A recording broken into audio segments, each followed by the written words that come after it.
Hey guys, Happy New Year! What? It's the end of January and people aren't even saying that anymore? Aw. So clearly, I am very late to the whole New Year's thing. Sorry, guys.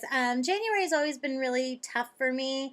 It's hard for me to get back into routine after Christmas. Plus, it's always really a busy time at work right now, and the weather is gray and cold, and that tends to make me pretty lazy and sluggish. But I was thinking it is January 30th, and tomorrow will be the last day of January, and if I'm going to do my December wrap up, it really needs to be now because tomorrow I will be doing my January wrap up. So that's what I'm going to do. I'm going to do my December wrap up today, January wrap up tomorrow. Clearly, no January TBR because that would be pointless. And then I should be back on schedule. And I promise to do my best of 2012 someday soon. But for now, let's just get to the wrap up. So December was a good month for me. I read 7 books, which is not as many as last year. Last year I read 10 in December, but still well above my usual average, which is usually about 4 books a month. And for this wrap up, I will, as always, be adopting Book Rat Misty's system of a thumbs up, thumbs down rating. And the first book that I read was Where We Belong by Emily Giffin. This is a book that I actually started in November but didn't finish until December, and I'm not going to tell you a lot about the plot because there is a little bit of a reveal in the very beginning of the book, and it's not like a huge plot twist, but it's enough of one that I don't want to spoil it. This definitely gets a thumbs up. Emily Giffin is always a very solid writer for me. I have read to date every book that she's ever written, and I've enjoyed every one, and this one is no exception. One of the things I really liked about this story in particular is that while she primarily tends to focus on romantic relationships, and those still play a part in this book, she does start to focus some different types of relationships as well, which I really appreciated. I thought it was a nice change. The next book that I read was Farmer Boy by Laura Ingalls Wilder, and as many of you know, I am reading the Little House on the Prairie series.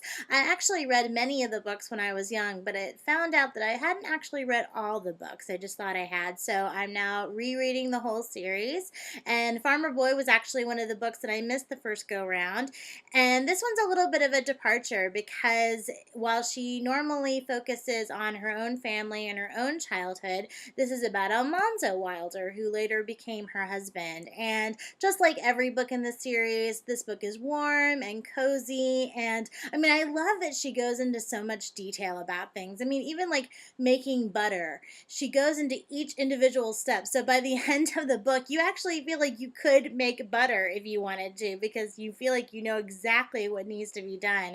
It's so great. I love it. And of course, this gets thumbs up all around. It's such a great series. Next, I read The First Christmas Tree and the Story of the Other Wise Man by Henry Van Dyke, and this was my St. Nicholas Day gift this year. And for those of you who don't know what that is, I will leave a link below to the video where I talk about the tradition that my mom and I share. And this book gets a middle thumb. The first story, I have to admit, I was not crazy about. It's pretty dark. It's set during the sort of pagan time in England, and it's very grim and doesn't really give you that Christmas vibe. So I think I don't know, it's just not my taste. But I actually really did like the second story. It had a really great message and it was really interesting. So yeah, middle thumb.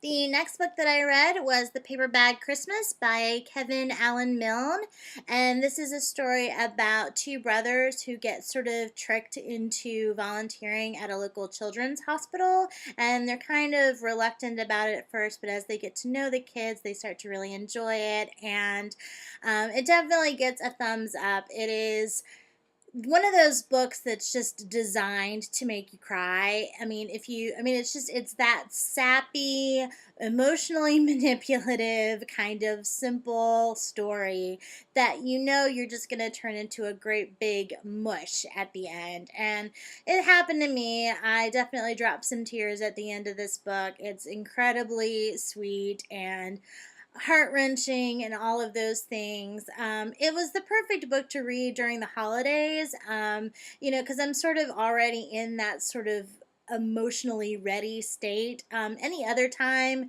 I think it would almost be overkill. But for the season, thumbs up. Next, I read Christmas After All, The Great Depression Diary of Minnie Swift. This is by Catherine Lasky. And this is one of those Dear America books, juvenile books, but I like reading those. And this one is like a 3/4 thumb. I don't know. It was one of those books where the beginning was pretty slow for me, and it was hard for me to get invested, but the more I read, the more I enjoyed it. I really enjoy, I mean, these books are great about introducing a lot of history to younger readers, and that's really interesting to read about. But the story, I have to admit, it started to get compelling towards the end, but it takes you a while to get there. So yeah, I'd say like 3/4 thumb. Is that cheating? Can I do 3/4? Next, I read The Gift by Cecilia Ahern, and I thought this would be sort of like It's a Wonderful Life, and it actually really isn't at all, but there are some themes that are sort of reminiscent of it. There is a character who comes in and sort of shows the lead character what life is really about, so in that way, it was kind of like it, but definitely gets a thumbs up. I really enjoyed it, and I definitely want to check out more of Cecilia Ahern's work. I know that she writes a lot of chick lit, so those books will probably end up on my TBR list at some point. And then the last book I actually listened to. It's The Stupidest Angel by Christopher Moore. And this is just a wacky, crazy story. And I really, really enjoyed it. It definitely gets a big thumbs up. It is just a wonderfully weird story about a community, and just wacky crazy things happen, and I don't want to spoil anything, but it's really, really funny and so different and interesting, and I can't wait to check out more of Christopher Moore's work because it was awesome. The only hiccup in the whole thing was the audiobook thing. This is my first audiobook, and I really didn't know how I was going to feel about it. The thing is, there was nothing really wrong with the audiobook. The actor, Tony Roberts, who did all the voices, he really did a good job of differentiating all the characters and trying to do something different and believable. But for me, I don't know, it sort of slowed things down a little bit for me. I don't know. It's hard to describe, but I just, for me, I wasn't able to sort of put my own spin on the characters. It was kind of harder for me to visualize them with the voice, and I don't know. Yeah, I'm on the fence about audiobooks. I'm definitely willing to try another one. But yeah, I don't know. I give the story a huge thumbs up. I give the audiobook like a middle thumb, cuz yeah, like I said, I'm on the fence, but it was an interesting experience. So that was my month of December, a really good month overall, and I hope you guys really enjoyed this video. I'm sorry I've been absent for such a long time, but I am ready to go again, and tomorrow I'll be posting my January wrap-up.